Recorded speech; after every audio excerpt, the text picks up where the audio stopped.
Bismillahirrahmanirrahim. Assalamualaikum warahmatullahi wabarakatuh. Innal hamdalillah nahmaduhu wa nasta'inuhu wa nastaghfiruh wa na'udzu billahi min shururi anfusina wa min sayyiati a'malina. Man yahdihillahu fala mudilla lahu wa man yudlil fala hadiya lahu. وأشهد أن لا إله إلا الله وحده لا شريك له وأشهد أن محمدا عبده ورسوله صلى الله عليه وعلى آله وسلم تسليما كثيرا أما بعد اللهم إنا نسألك علما نافعا ونعوذ بك من علم لا ينفع. Ma'asyiral muslimin, ikhwan wa akhwat fillah rahimakumullah.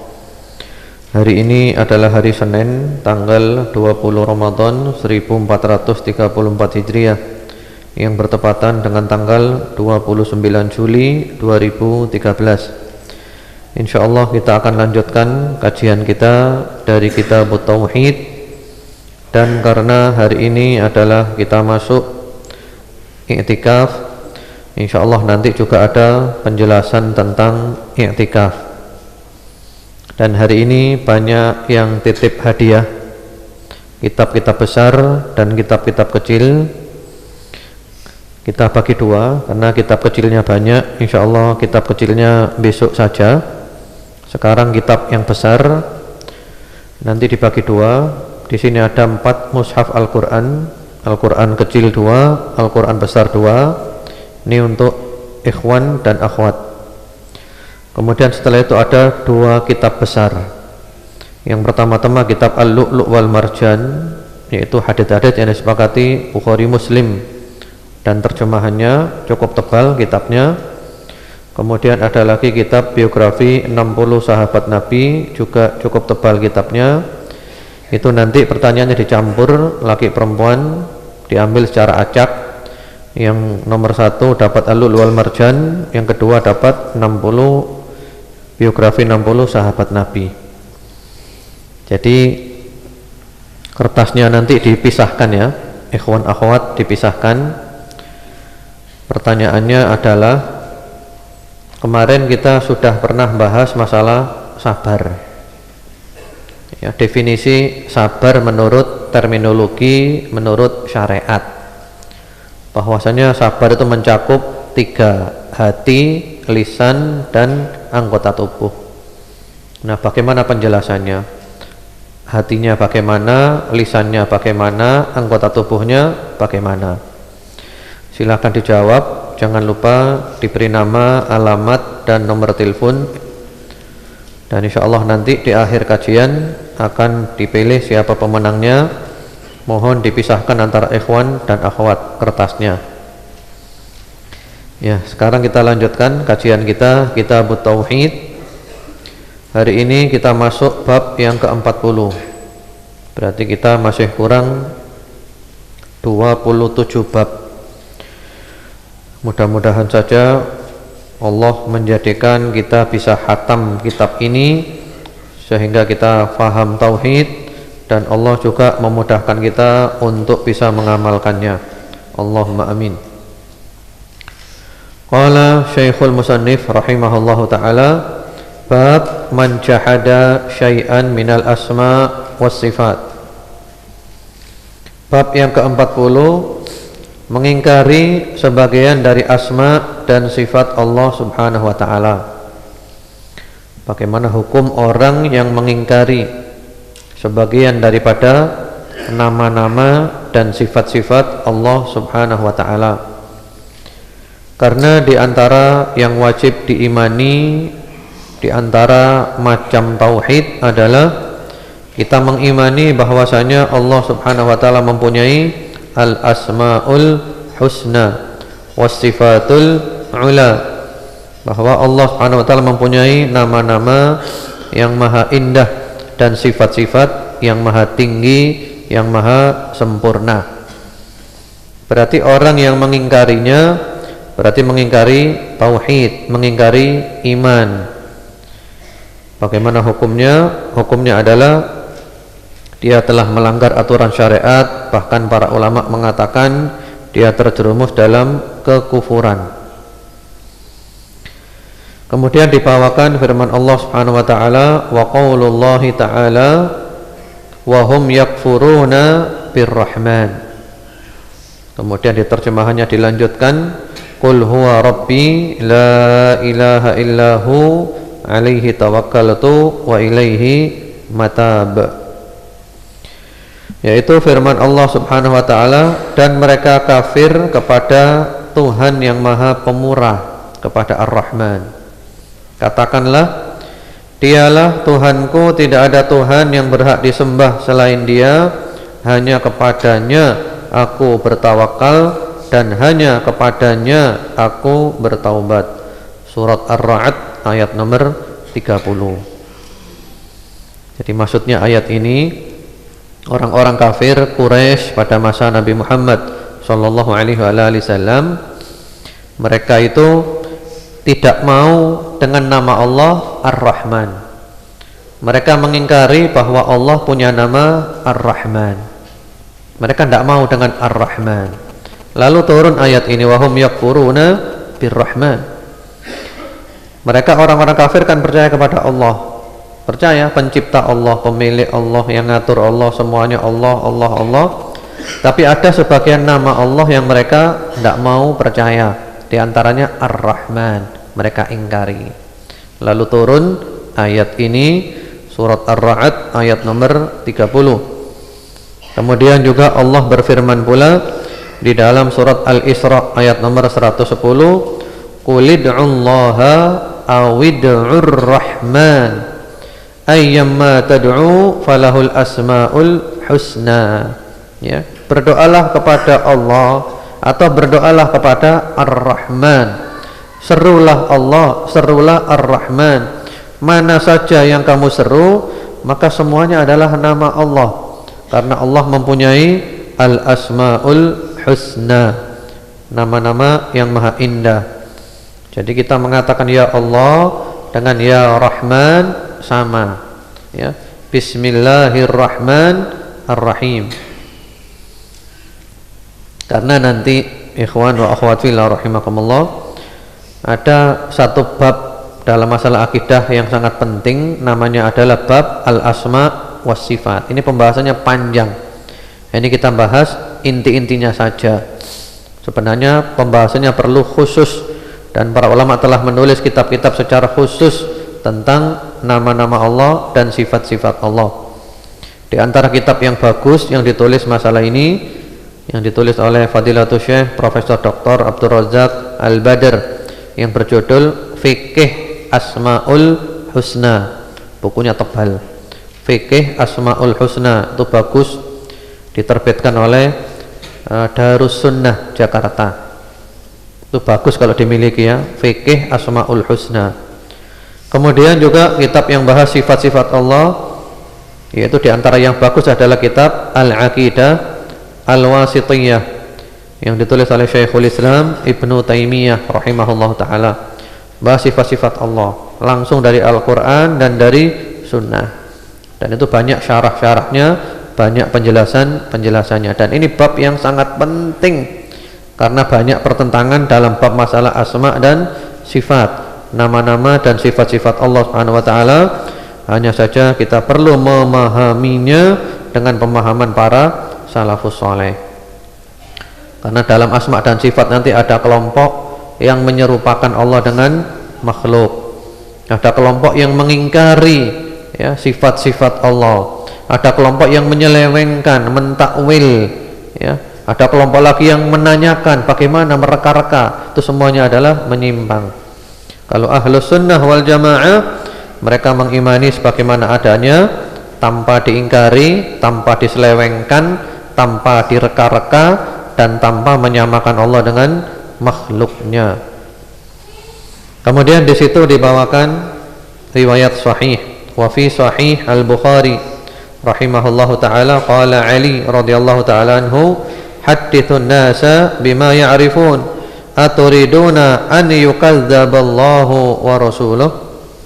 Diriwayatkan di dalam sahih Al-Bukhari bahwasanya sahabat Ali bin Abi Thalib radhiyallahu taala berkata, tuturkanlah kepada orang-orang apa yang mereka mengerti. Apakah kalian ingin bahwa Allah dan Rasulnya didustakan, ya, dituduh tidak benar? Hubungannya apa riwayat ini dengan bab kita? Ketika kita berbicara tentang nama-nama, terutama sifat-sifat Allah kepada masyarakat, maka perlu hati-hati. Karena ada orang awam yang mungkin belum mampu menjangkau. Karena kalau kita berbicara kepada mereka, ya, terlalu tinggi dalam masalah asma dan sifat, dikhawatirkan mereka nanti malah tidak percaya, mengingkari, mendustakan. Ya, gara-gara kita yang salah dalam menyampaikan, akhirnya dia mendustakan Allah dan Rasulnya. Jadi penjelasan asma wa sifat ini harus hati-hati. Jadi kita bicara kepada manusia sesuai dengan kadar akalnya, kadar kecerdasannya. Kita bicara kepada siapa? Ya, karena asma dan sifat ini bisa jadi orang nanti salah paham, bingung tambahan, terutama orang-orang awam. Karena itu sahabat Ibnu Mas'ud radhiyallahu taala anhu mengatakan dalam riwayat Muslim, "Ma anta bi muhadditsin qauman haditsan la tablughuhu uquluhum illa kana li ba'dihim fitnah."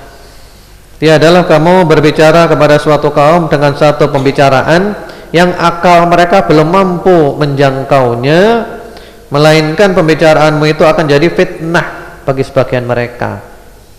Nah, jadi menjelaskan asma dan sifat ini sangat penting, tapi ya dilihat dulu kita bicara kepada siapa, ya.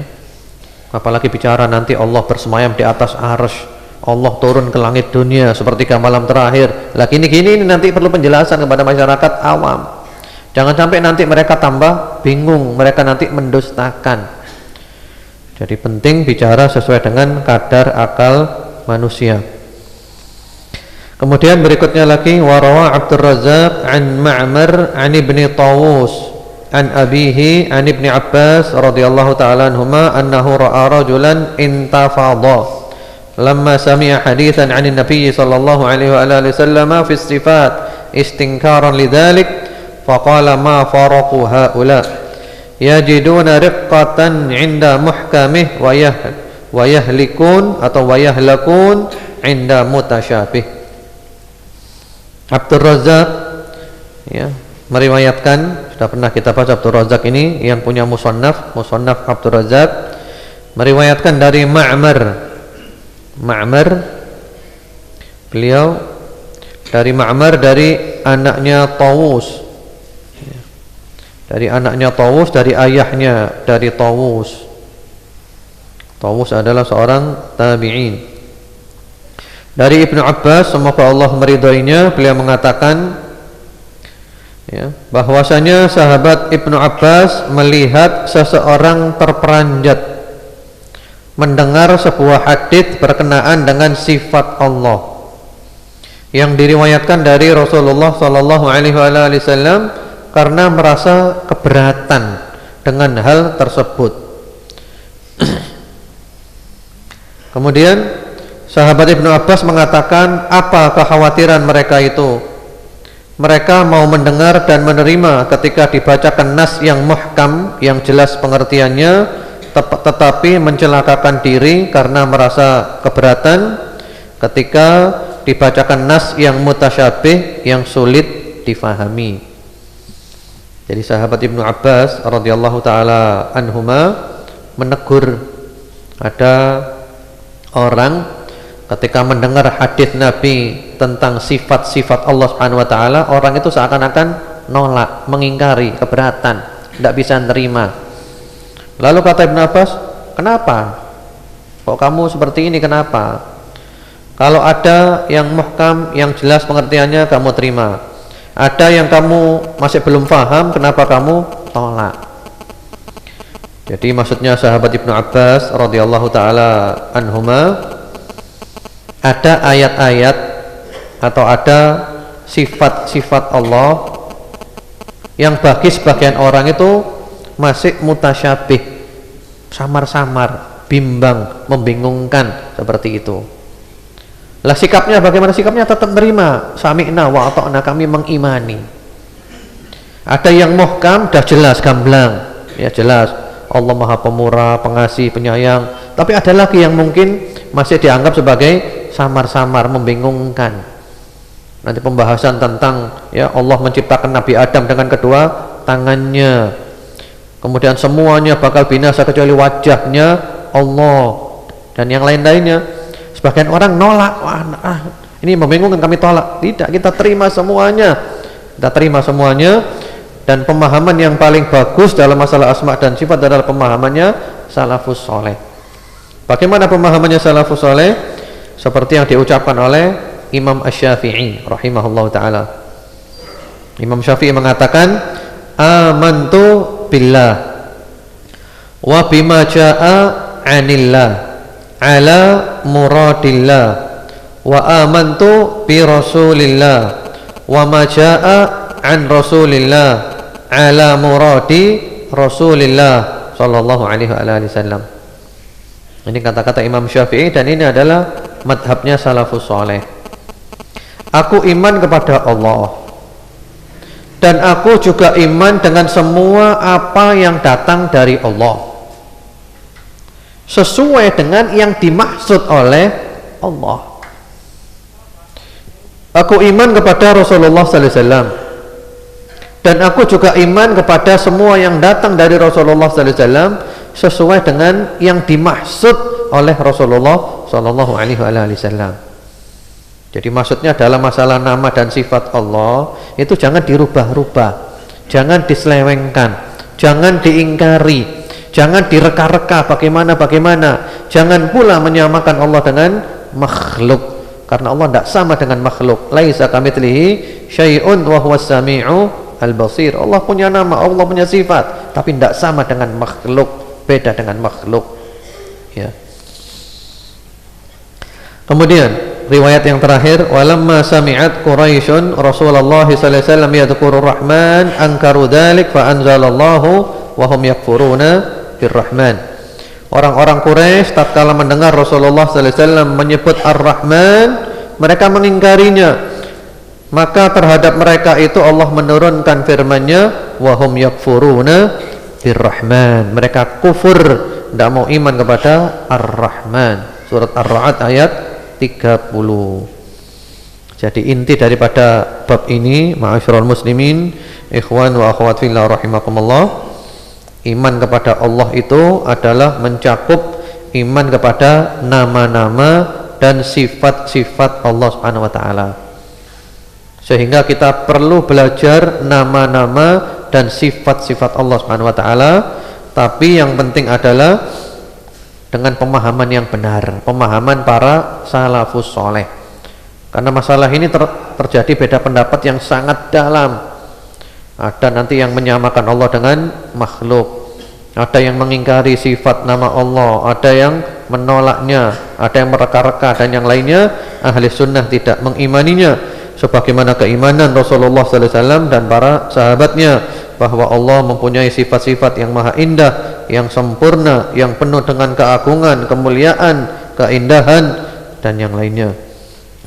Berarti bab ini masih perlu dikaji lagi lebih mendalam.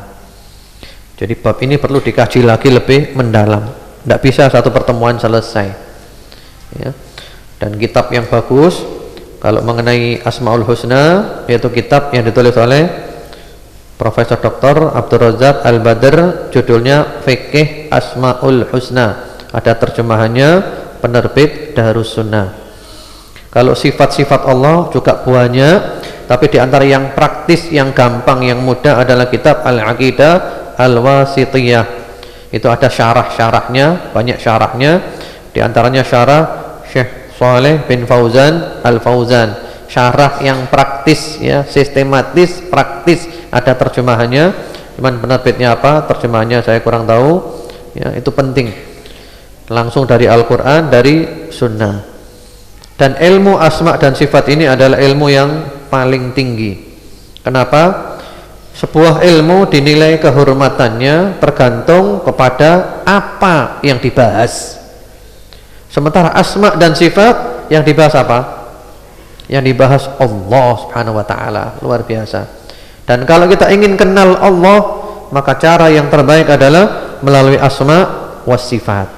Jadi ngaji ini ngaji penting, ngaji asma dan sifat ini penting, hanya saja sesuai dengan pemahamannya para salafus soleh radhiyallahu anhum ajma'in, jangan menyimpang dari pemahamannya salafus soleh. Selanjutnya kita masuk bab yang setelahnya, yaitu bab ke-41. Babu qaulillahi ta'ala ya'rifuna ni'matallah thumma yunkirunaha. Bab ke-41 diberi judul ingkar kepada nikmat Allah Subhanahu wa ta'ala. Lalu dibawakan firman Allah Subhanahu wa ta'ala di surat An-Nahl ayat 83, mereka mengetahui nikmat Allah kemudian mereka mengingkarinya. Nah, bab ini nanti membahas tentang adab kepada Allah dalam berkata-kata. Jadi bagaimana kita adab kepada Allah dalam berkata-kata, termasuk menisbahkan nikmat. Jangan sampai dinisbahkan nikmat kepada selain Allah. Jadi ini adab dalam berkata-kata. Dan ini termasuk nanti pembahasannya adalah tentang syirik khafi, syirik yang tersembunyi. Sehingga syirik ini banyak orang yang tidak merasa, ternyata sudah masuk ke dalamnya. Nanti bab ini bersambung dengan bab setelahnya, ya. Jadi perlu kita tuntaskan dua bab ini dan setelahnya. Qala Mujahid ma ma'nahu huwa qaulur rajul hadza mali warathuhu an abai. Ya. Para ulama menafsirkan ayat tersebut An-Nahl 83, di antaranya Mujahid, ya, rahimahullahu taala, seorang pakar tafsir dari kalangan tabi'in. Beliau menafsirkan maksudnya adalah kata-kata seseorang, ini adalah harta kekayaanku yang aku warisi dari nenek moyangku. Nah, ini dianggap dia tidak syukur nikmat. Dapat nikmat dari Allah dia ngingkari, tidak bersyukur, menisbahkan nikmat kepada selain Allah. Jadi ketika ada orang kaya punya harta banyak, dia mengatakan harta ini adalah milikku, warisan dari nenek moyangku. Walaupun betul seperti itu, tapi lafadznya secara tauhid ini enggak benar. Yang benar adalah harta ini dari Allah. Harta ini dari Allah. Kemudian Allah memberikan kepadaku melalui jalan dapat warisan. Ya, jadi kita beradab dalam berkata-kata, karena tauhid itu juga menyangkut kata-kata, adab dalam ngomong. Ini termasuk syirik yang tersembunyi. Kemudian waqala Aun bin Abdillah, berkata pula Aun bin Abdillah rahimahullahu taala, beliau adalah seorang ulama besar yang wafat pada tahun 120 Hijriyah. Beliau seorang tabi'in. Yaquluna laula fulan lam yakun kadza. Ya, kata Aun bin Abdillah tafsirannya adalah, yakni mereka berkata, kalau bukan karena fulan tentu tidak akan menjadi begini. Ya, ini juga termasuk, kalau bukan karena fulan, seakan-akan dia melupakan Allah. Jadi perlu menyebut Allah. Kalau bukan karena Allah, kemudian ada kata-kata kemudian. Wa qala Ibnu Qutaibah yaquluna hadza bi syafa'ati alihatina. Begitu pula Ibnu Qutaibah Abu Muhammad Abdullah bin Muslim, beliau wafat pada tahun 276 Hijriah. Ibnu Qutaibah menafsirkan, mereka itu mengatakan adalah berkat syafaat sembahan-sembahan kita. Ini berkat pertolongannya, ya, sembahan-sembahan kita, berhala-berhala atau yang lain-lainnya. Kemudian berikutnya waqala Abul Abbas ba'da hadits Zaid bin Khalid alladhi fihi anna Allah qala asbaha min ibadi mu'minun bi wa kafir, al hadits wa qad taqaddam wa hadha kathirun fil kitab was sunnah yadhummu subhanahu man yudhifu in'amahu ila ghairihi wa yushriku bihi. Ya. Abul Abbas Syekhul Islam Ibnu Taimiyah rahimahullah taala setelah mengupas hadis yang diriwayatkan Zaid bin Khalid yang isinya bahwa Allah berfirman, pagi ini di antara hamba-hambaku ada yang beriman kepadaku dan ada pula yang kafir. Hadis kemarin ya, masalah hujan itu loh. Yang menisbahkan hujan kepada Allah berarti iman kepada Allah. Yang menisbahkan hujan kepada bintang-bintang berarti kufur kepada Allah. Setelah beliau membawakan hadis itu, beliau mengatakan hal ini banyak terdapat dalam Al-Quran maupun As-Sunnah. Allah Subhanahu wa ta'ala mencela orang yang berbuat syirik kepadanya dengan menisbahkan nikmatnya kepada selainnya. Ketika dapat nikmat, menisbahkannya kepada selain Allah. Lalu diberi contoh di situ. Qala ba'du salaf huwa kaqaulihim kanatir rihu tayyibatan wal mallahu hadiqan wa nahwi dzalik mimma syara ala alsinati katsir. Di antara kaum salaf ada yang mengatakan, yaitu seperti yang mereka katakan, anginnya enak, nahkodanya tangkas dan sebagainya yang sering keluar dari ucapan orang banyak. Maksudnya begini, ketika dulu kan naik kapal laut ya, kapal laut. Kalau sekarang kita naik pesawat terbang aja. Ketika naik pesawat terbang berangkat dari Juanda atau dari Abdurrahman Saleh ke Jakarta, mulai dari take off sampai landing lancar semuanya ya. Biasanya kita mengatakan apa? Pilotnya pinter, ya kan? Betul apa enggak? Secara dohir betul pilotnya pinter, tapi ada yang kita lupakan. Kita menisbahkan keselamatan pesawat ini kepada pilot, padahal pilotnya sepinter apapun, kalau Allah akan mencelakakan pesawat itu, celaka. Atau ketika perjalanannya lancar semuanya, kita mengatakan wah cuacanya bagus, betul cuaca bagus, tapi kita melupakan Allah. Terus yang benar bagaimana? Yang benar adalah ya, kapal ini selamat karena diselamatkan oleh Allah. Kemudian juga karena ya cuacanya bagus, karena pilotnya pintar. Jadi Allah dulu, setelah itu kita tambahi kata-kata summa, kemudian ya. Saya disembuhkan oleh dokter itu. Betul memang yang menyembuhkan dokter itu dalam arti yang obati. Tapi dari sisi tauhid, kata-kata ini kurang adab kepada Allah Subhanahu wa taala. Yang benar adalah saya disembuhkan Allah, alhamdulillah, kemudian perantaranya adalah dokter itu. Nisbahnya kepada Allah dulu. Kita tambah kata-kata kemudian, ya, kemudian dan kemudian. Ini kayaknya sepele kan? Ini kayaknya sepele, tapi ini biasa kita mengucapkannya tanpa menyadari. Padahal dari sisi ilmu tauhid ini termasuk tidak beradab kepada Allah Subhanahu wa taala atau kurang beradab kepada Allah Subhanahu wa taala. Jadi intinya yang wajib kita itu menisbahkan nikmat kepada Allah dalam ucapan kita dan dalam pengakuan-pengakuan kita. Itu adalah tauhid yang sempurna. Ya. Jadi kita akui dari hati ini dari Allah, bukan hasil usaha saya semata, bukan kepintaran saya semata, ini dari Allah, ini dari Allah.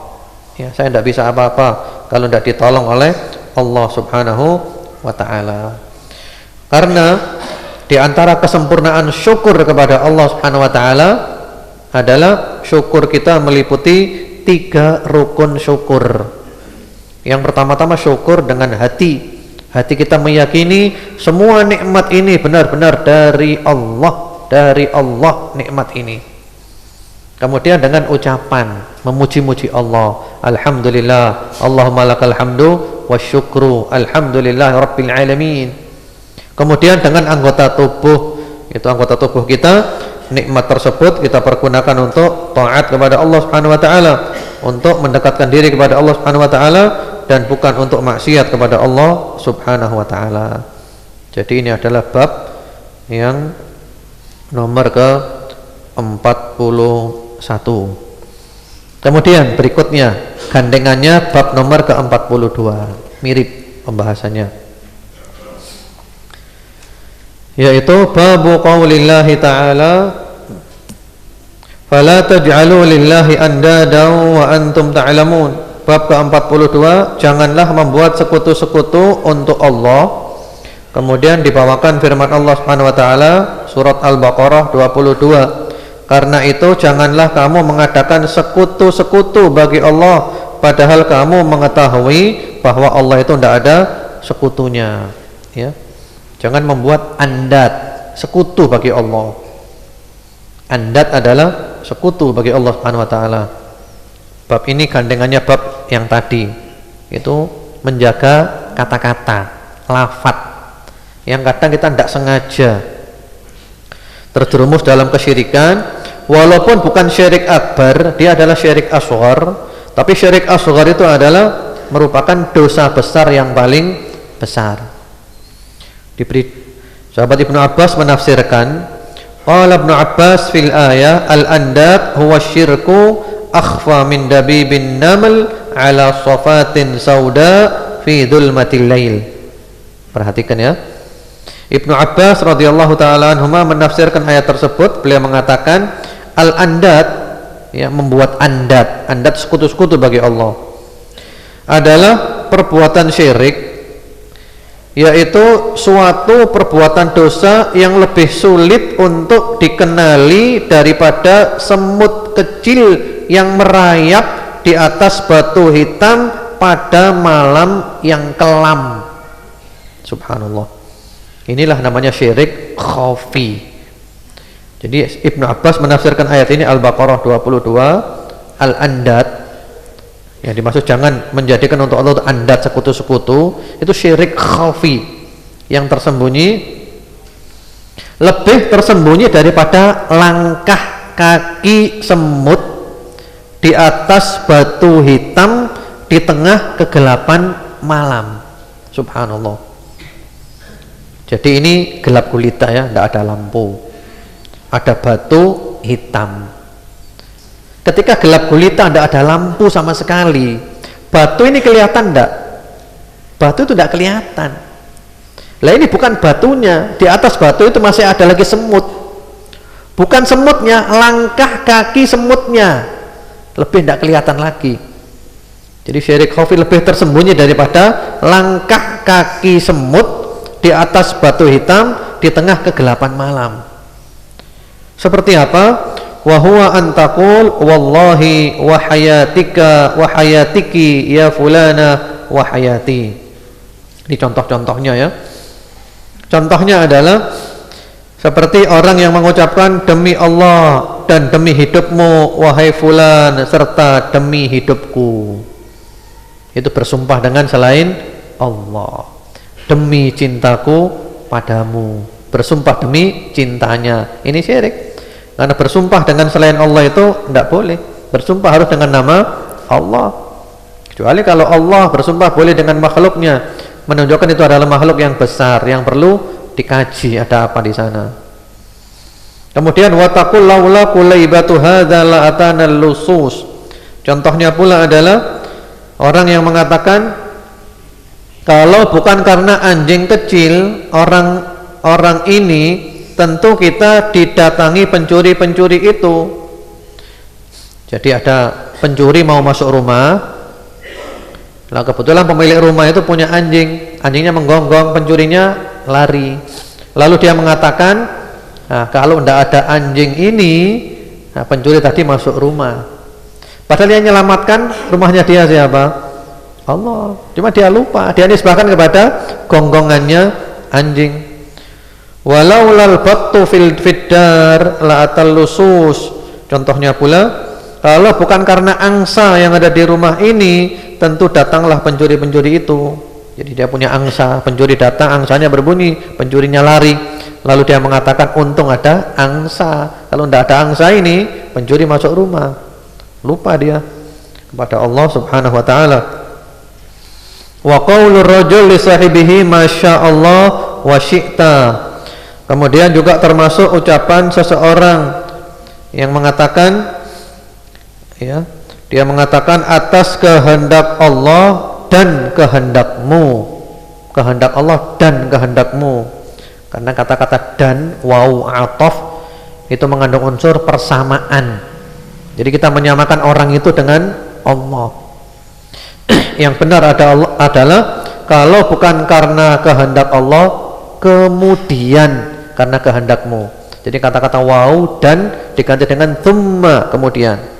Karena kalau waw dan ya itu mengandung unsur persamaan, menyamakan Allah dengan makhluk. Kalau thumma, Anda Allah segala-galanya, ini cuma perantaranya saja, ini cuma lewat saja, jalannya saja. Kemudian masih penafsiran Ibnu Abbas, wa qaulur rajul laulallah wa fulan la taj'al fiha fulanan hadza kulluhu bihi syirik, rawahu Ibnu Abi Hatim. Masih kata Ibnu Abbas, juga ucapan seseorang kalau bukan karena Allah dan karena si fulan, ya, janganlah Anda sebut si fulan atau si anu dalam ucapan-ucapan tersebut. Ini semua adalah perbuatan syirik terhadap Allah Subhanahu wa taala. Ini diriwayatkan oleh Ibnu Abi Hatim, ya. Jadi intinya ini adalah adab dalam berkata-kata. Jangan menisbahkan nikmat kepada selain Allah Subhanahu wa taala. Karena seringnya kita tidak terasa terjerumus di sini.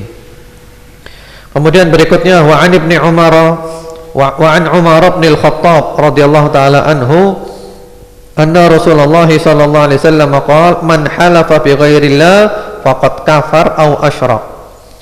Sahabat Umar ibn Al-Khattab radhiyallahu taala menuturkan bahwa Rasulullah sallallahu alaihi wasallam bersabda, barang siapa bersumpah dengan menyebut selain nama Allah, maka ia telah berbuat kafir atau syirik. Hadis ini rawahu Tirmidzi wa hasanahu wa sahhahahu al-Hakim, diriwayatkan oleh At-Tirmidzi, beliau menyatakan hasan, Al-Hakim menyatakan sahih. Jadi bersumpah dengan selain Allah itu dilarang. Bersumpah dengan nama Allah, wallahi, tallahi, billahi, demi Allah. Tidak boleh yang lainnya. Termasuk ada orang sering mengucapkan demi Allah, demi Rasulullah. Nah, itu nggak boleh. Ya, demi Allah saja.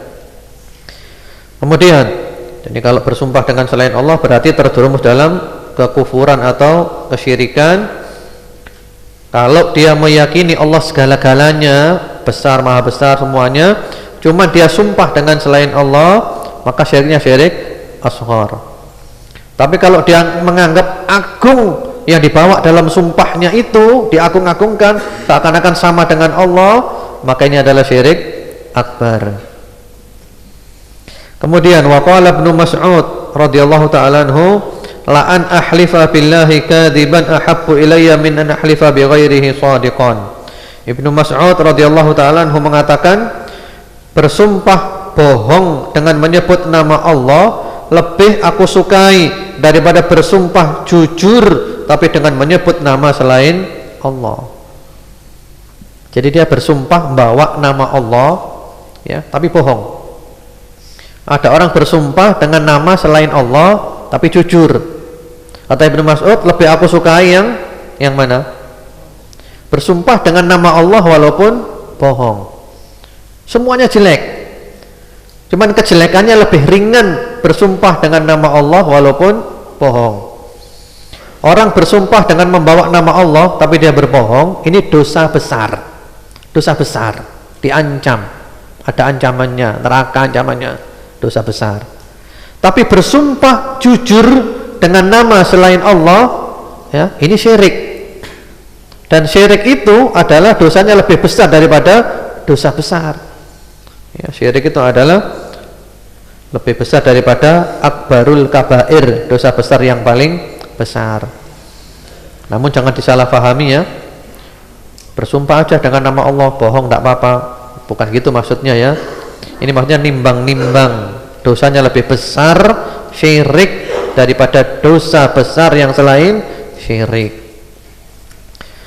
Kemudian berikutnya lagi wa an Hudzaifah radhiyallahu ta'ala anhu an Rasulillah sallallahu alaihi wasallam qala la taqulu ma syaa Allah wa syaa fulan walakin qulu ma syaa Allah thumma syaa fulan, rawahu Abu Dawud bi sanadin sahih. Ya. Hudzaifah radhiyallahu ta'ala anhu menuturkan bahwa Rasulullah sallallahu alaihi wasallam bersabda, Janganlah kamu mengatakan atas kehendak Allah dan kehendak si fulan, tapi katakanlah atas kehendak Allah kemudian kehendak si fulan. Hadis riwayat Abu Dawud dengan sanad yang sahih. Jadi jangan pakai waw dan ya, karena waw atau dan mengandung unsur menyamakan Allah dengan makhluk. Tapi diganti pakai summa, kemudian. Nah, berarti Allah segala-galanya, ini cuman perantaranya saja, lewat ini saja.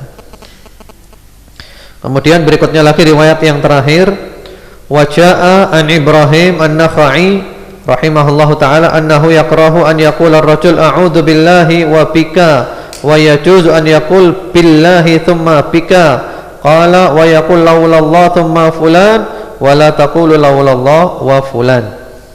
Ya. Diriwayatkan dari Ibrahim an-Nakhai rahimahullahu ta'ala, seorang ulama tabi'in, sudah pernah kita bahas, bahwa beliau melarang ucapan aku berlindung kepada Allah dan kepadamu, tetapi membolehkan kata-kata ya, aku berlindung kepada Allah kemudian kepadamu. Itu terjemahannya ada kurangnya itu ya. Jadi yang boleh itu adalah aku berlindung kepada Allah, kemudian juga berlindung kepadamu, minta perlindunganmu. Kemudian juga, dan janganlah Anda mengatakan kalau bukan karena Allah dan karena si fulan, tapi yang boleh adalah kalau bukan karena Allah ya kemudian karena si fulan. Jadi intinya di sini, ma'asyiral muslimin, ikhwan wa akhwat fillah rahimakumullah, adalah kita menjaga tauhid dalam kata-kata.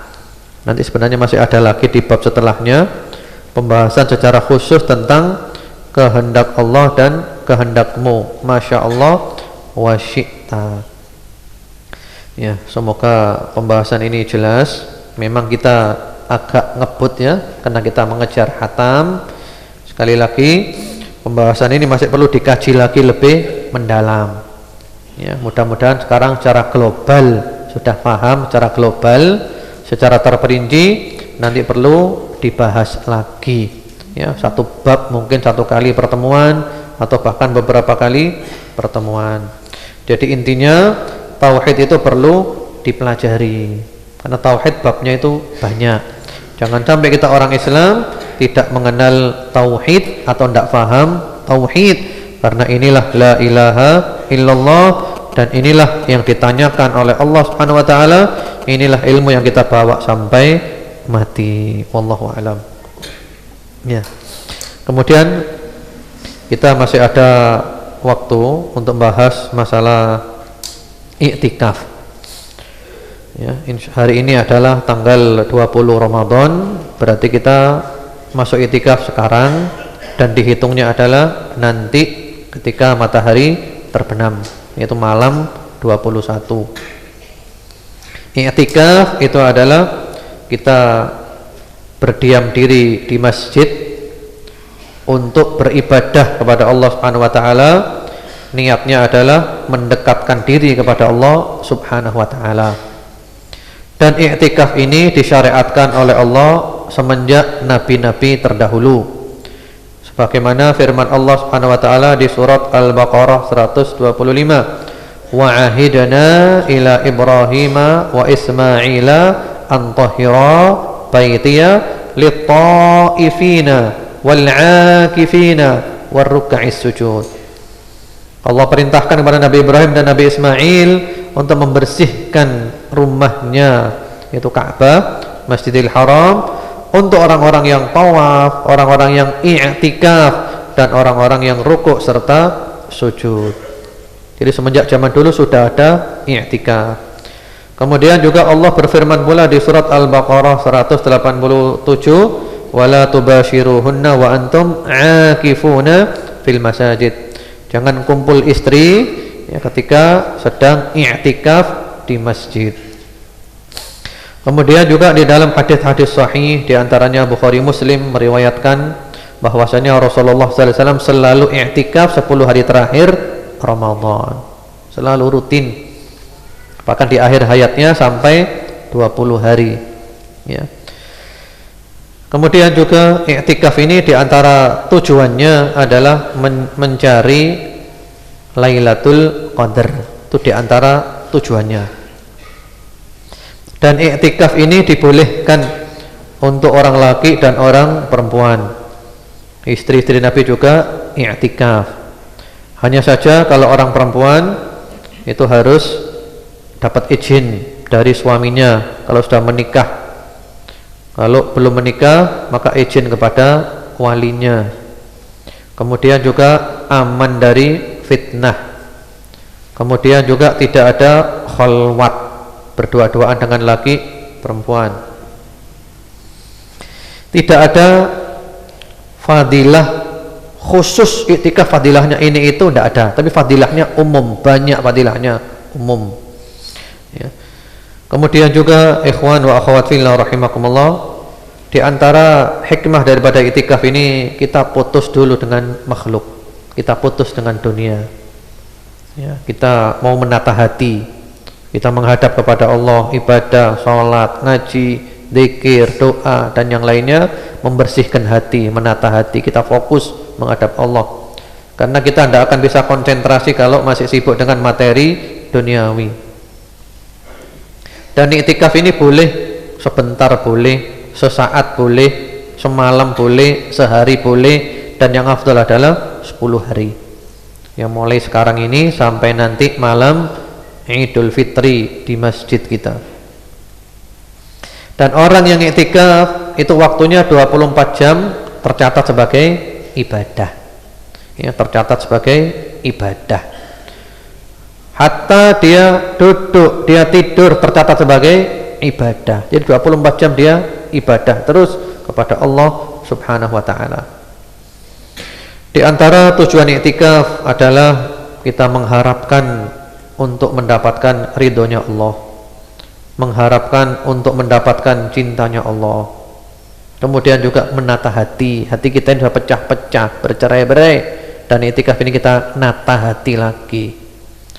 Kemudian kita memperbanyak ibadah, kita bertafakur ya, muhasabah, introspeksi diri, mawas diri ya, berapa banyak dosa yang telah saya lakukan, bagaimana saya ke depan nanti, bagaimana cara memperbaiki umat ya. Pokoknya tafakur, mikir, merenung hal-hal yang bermanfaat sambil muhasabah, introspeksi diri, mawas diri, kita berusaha memperbaiki diri.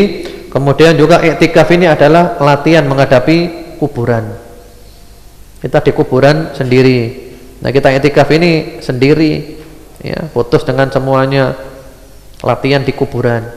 Karena itu Rasulullah SAW kalau i'tikaf, beliau berada di ya, semacam kemah kecil di dalam masjid, menyendiri di situ, di dalam situ, putus dengan makhluk ya. Di kuburan juga sendiri, dengan harapan kalau kita ketika i'tikaf kita damai bersama Allah. Mudah-mudahan ketika di kuburan kita juga damai bersama Allah. Kalau i'tikaf masih kepikiran dunia, materi dunia, nanti di kuburan juga masih kepikiran materi dunia. Kemudian juga untuk mendapatkan malam Lailatul Qadar, kita mohon kepada Allah terus, mudah-mudahan kita oleh Allah dijadikan orang-orang yang termasuk mendapatkan Lailatul Qadar yang lebih baik daripada 1000 bulan, yang mana pada malam itu malaikat turun, termasuk malaikat Jibril turun ya, mulai maghrib sampai subuh, memberikan salam kepada orang-orang yang berada di masjid secara khusus. Yang di masjid diberi salam oleh malaikat ya, salam sejahtera.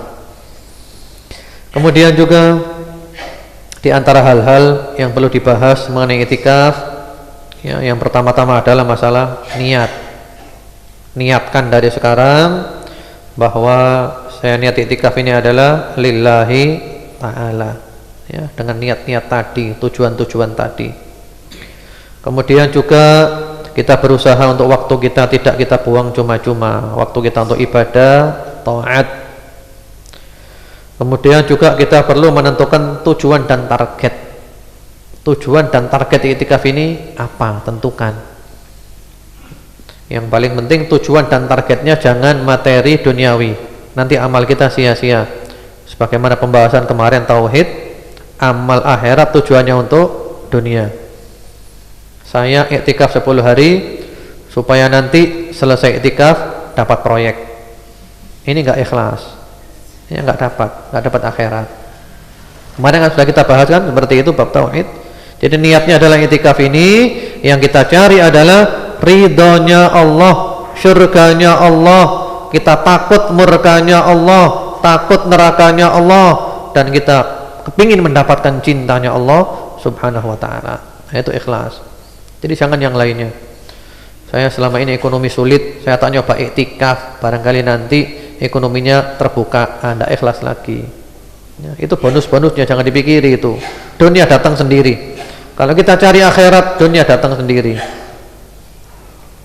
Kemudian juga di antara hal yang perlu kita pikirkan pula ketika i'tikaf adalah, alhamdulillah kita bersyukur kepada Allah bahwa kita oleh Allah dimudahkan untuk i'tikaf. Ini nikmat yang sangat besar. Karena berapa banyak orang yang merasa berat dan sulit untuk i'tikaf.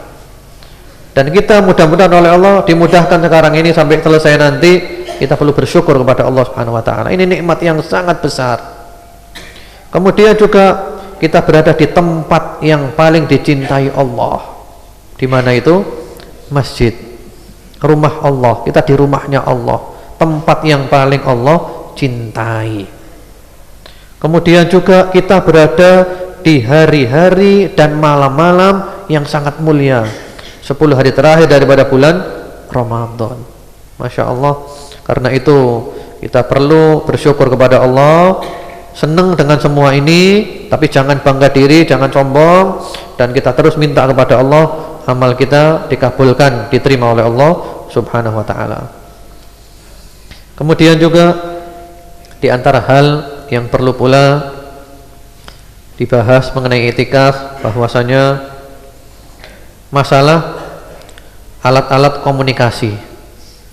Nah, ini kalau tidak dikondisikan mengganggu HP, ya. Nah, yang mana di sana nanti ada internet, Facebook, kemudian Twitter, BBM, WhatsApp, dan yang lain-lainnya. Nah, kalau bisa selama i'tikaf dinonaktifkan dulu. Karena kalau enggak nanti kita sibuk. Nanti i'tikaf Facebookan toh, ya, i'tikaf Twitteran, WhatsApp, dan yang BBM-an. Eman waktu kita. Kapan kita lepas dari itu? Ya, sekarang putus dulu 10 hari. Disapih dulu daripada alat-alat itu. Jadi kalau bisa semua itu dinonaktifkan. HP dipakai kalau ada perlunya saja, seperlunya, dan itu pun urusannya bukan urusan duniawi materi, urusan seperlunya. Mungkin seorang suami sesekali boleh telepon istrinya, tanya bagaimana kabarnya, boleh, ada perlunya. Sebagaimana Rasulullah SAW juga didatangi oleh istrinya Sofia, ya. Lalu Rasulullah ngantarkan Sofia pulang, ada perlunya. Jadi alat-alat tadi itu perlu diperhatikan, apalagi sampai main game, i'tikaf mainan game. Ini i'tikaf model apa ini? Ya. Kemudian juga yang perlu diperhatikan pula bahwasanya orang yang i'tikaf di masjid ini dia akan selalu mendapatkan takbiratul ihramnya imam. 5 waktu di masjid sholatnya tidak ketinggalan takbiratul ihram. Kesempatan ngaji banyak. Karena itu insya Allah tahun ini kita tidak banyak pengajian. Pengajiannya tetap sore ini aja. Tahun lalu kebanyakan pengajiannya, pagi ada, siang ada, sore ada. Nah, sekarang lebih banyak waktunya untuk ngaji sendiri, ngaji Al-Quran, sholat, zikir, doa. Jadi pengajian kita cuma sore ini aja, jam 4 sampai jam 5. Selebihnya ibadah masing-masing, atau juga untuk istirahat. Jadi di sini kita berada di waktu-waktu yang mustajab, antara azan dan iqamat itu mustajab. Kemudian sepertiga malam terakhir juga mustajab. Apalagi istighfar pada penghujung malam. Masya Allah, ini kesempatan yang sangat baik memperbaiki diri kita semuanya. Kemudian juga di antara yang perlu diperhatikan pula, kita tidak perlu nanti mengirimkan SMS atau yang lainnya memberitahu teman-teman sepertinya Lailatul Qadar itu tadi malam. Ya, kan kita kadang gitu ya. Udah nggak usah gitu-gituan. Lailatul Qadar itu ya, hanya Allah yang tahu, kita berharap mendapatkannya. Jadi tidak usah kita mengklaim kayaknya Lailatul Qadar itu tadi malam saya sudah merasakannya, sudah tidak usah seperti itu. Kita berharap mendapatkannya.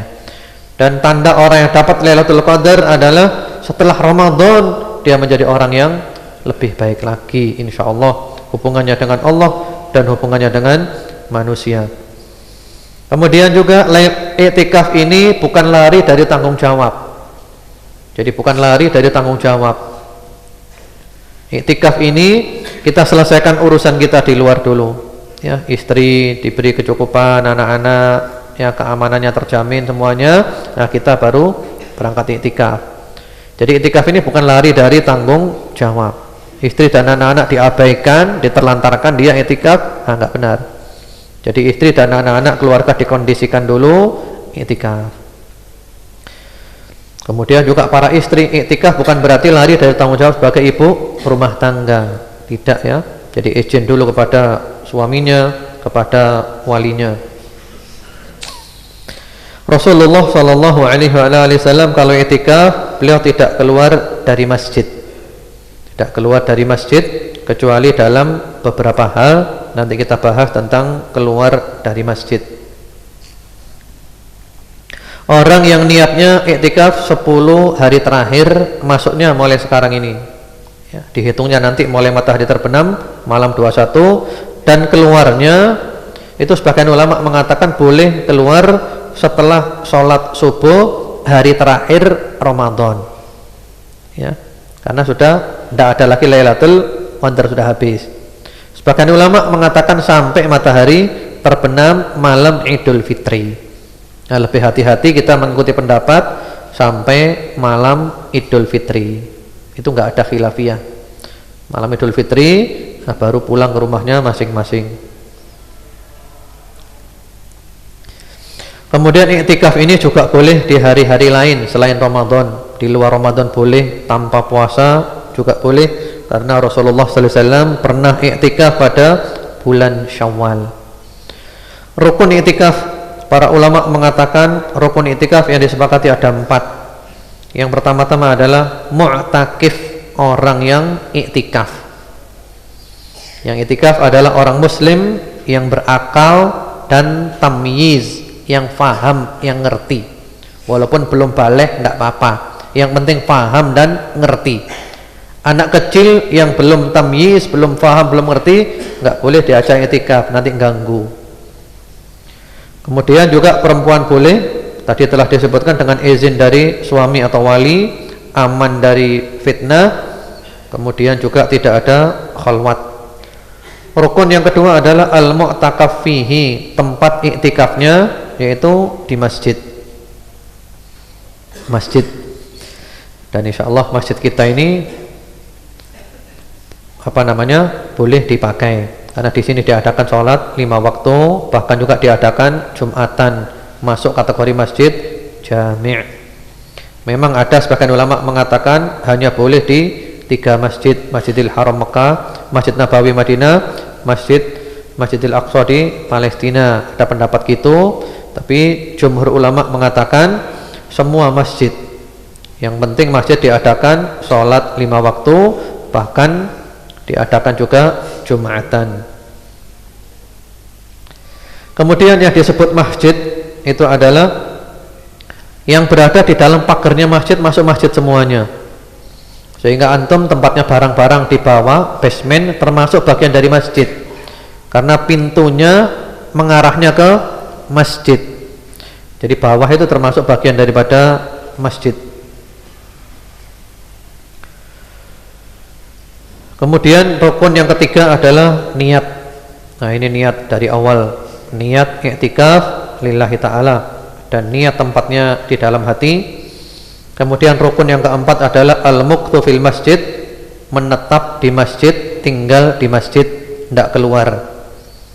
Syekhuna Fadilatul Syekh Muhammad bin Shalih Al-Utsaimin rahimahullah ta'ala menjelaskan, keluar dari masjid ketika i'tikaf itu ada 3 macam.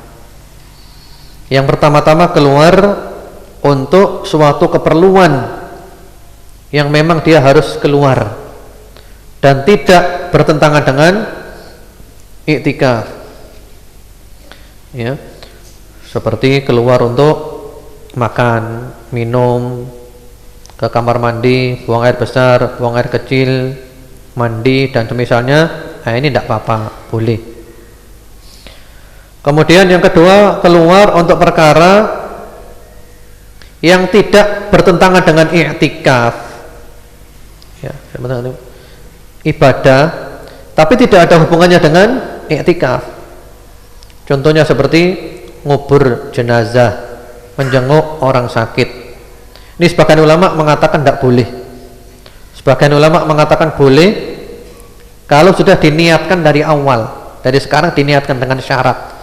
Saya i'tikaf 10 hari dengan catatan, nanti kalau ada jenazah saya ngubur, kalau ada orang sakit saya jenguk, tidak apa-apa. Cuman lebih hati-hati setelah masuk masjid lagi, niatnya diperbaharui lagi, ya.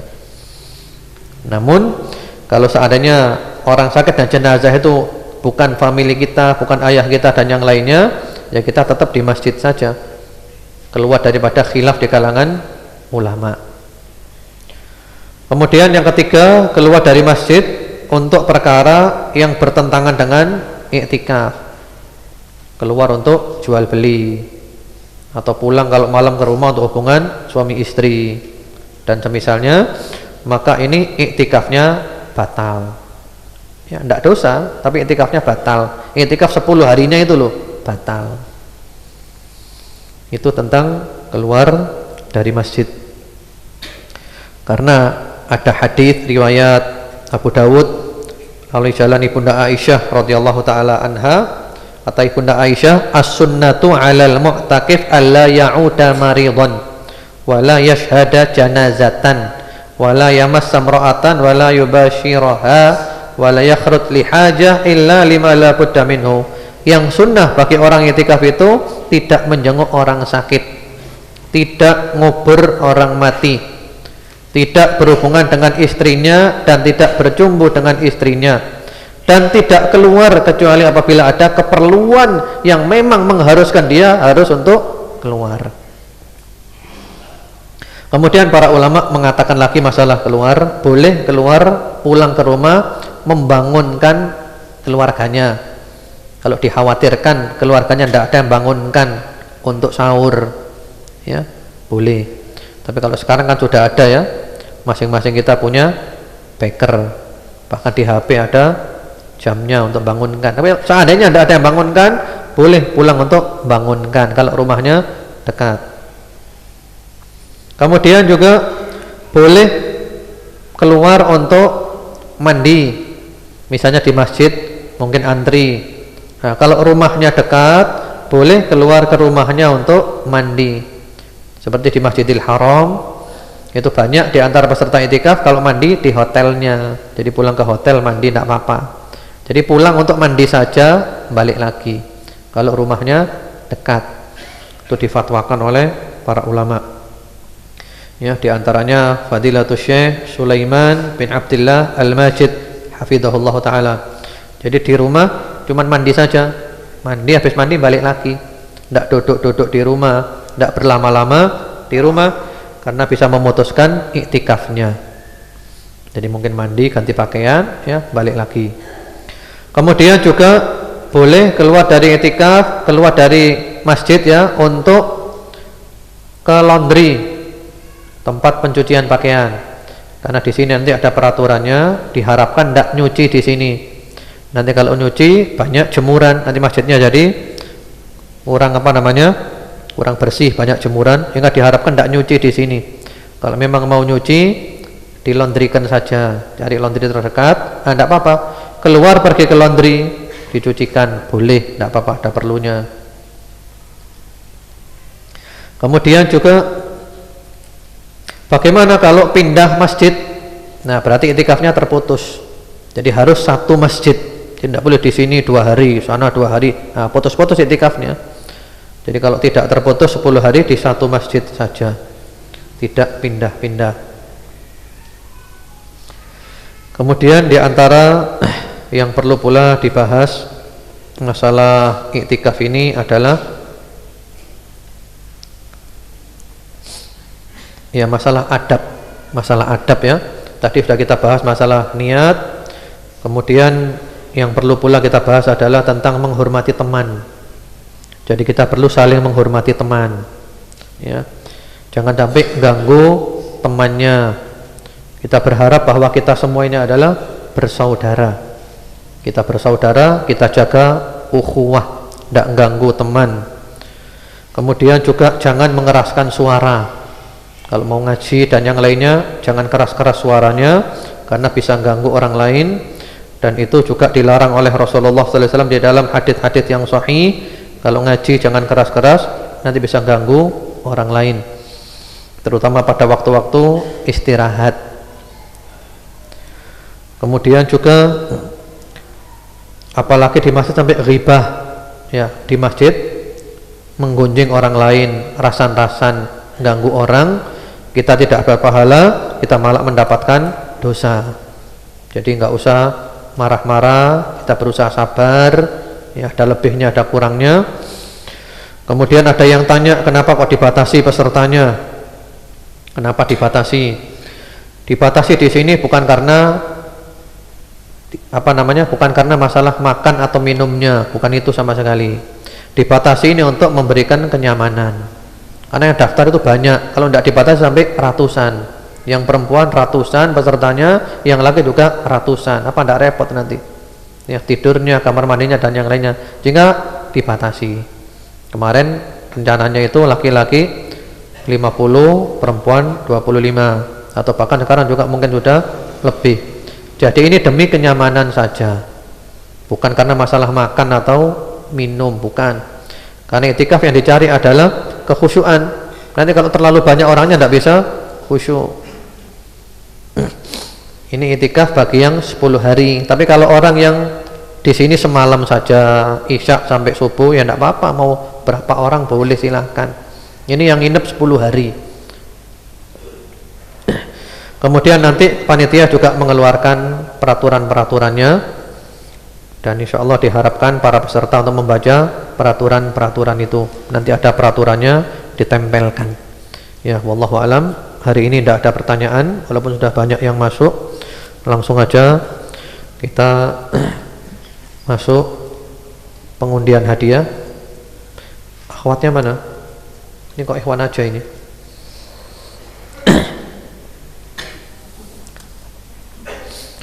Ini hadiahnya untuk ikhwan dan akhwat dulu. Ikhwan 1 mushaf Al-Quran, 2 mushaf. Akhwat juga 2 mushaf.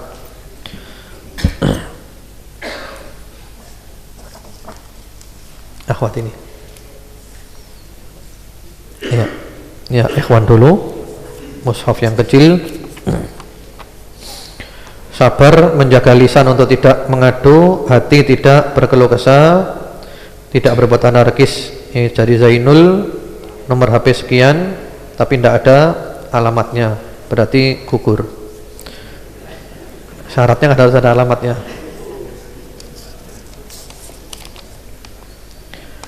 Sabar menjaga lisan, betul jawabannya. Menjaga hati, anggota tubuh, betul. Fahmi Amrullah, MT Haryono, nomor HP sekian sekian sekian. Ya, ini dapat mushaf yang kecil. Sekarang mushaf yang besar untuk ikhwan. Lisan, hati, anggota tubuh. Ya, betul.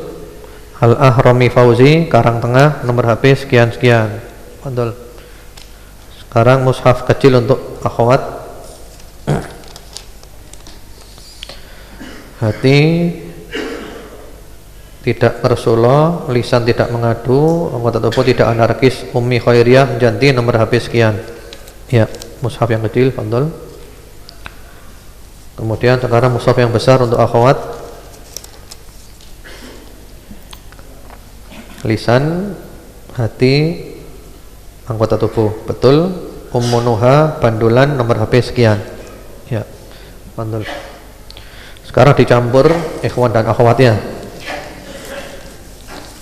Campur, barangkali ketemu jodohnya ya. Ya, ini ada hadiah yang besar dulu. Al-Lu'lu' wal Marjan fi mattafaqa alaihi syaikhan. Ini besar ya. Ini berapa ribu halaman ini. Ini kitab ini penting, hadisnya yang disepakati Bukhari Muslim, dan ini ada terjemahannya, penerbit Ummul Qura. Di sana juga ada softwarenya yang berisi kumpulan hadis sahih, doa dzikir, bimbingan haji, panduan ilmu waris, kamus, dan yang lain-lainnya. Yang mana kitab ini dilengkapi indeks dan penjelasan hadis. Edisinya penyempurnaan, penulisnya Muhammad Fuad Abdul Baqi. Ya. Siapa pemenangnya?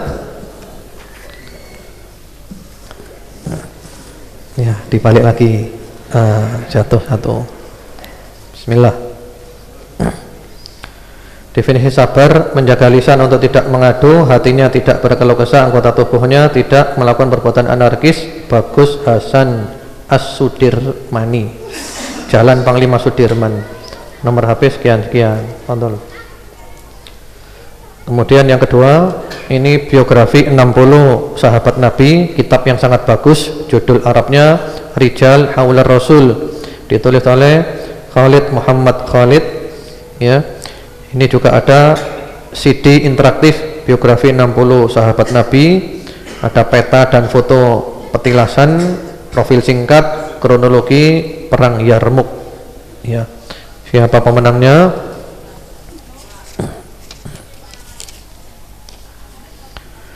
Sabar mencakup 3 hal: lisan tidak mengadu, hati tidak berkeluh kesah, anggota tubuh tidak anarkis. B. Nurul, Sawo Jajar 2, nomor HP sekian. B. Nurul, Bu Nurul ya. Ya. Alhamdulillah, semoga bermanfaat. Semoga Allah Subhanahu wa taala memudahkan semua urusan kita, menjadikan kita tetap ikhlas, Allah menerima amal kita, menjadikan kita istiqamah, dan menutup umur kita dengan husnul khatimah. Allahumma amin.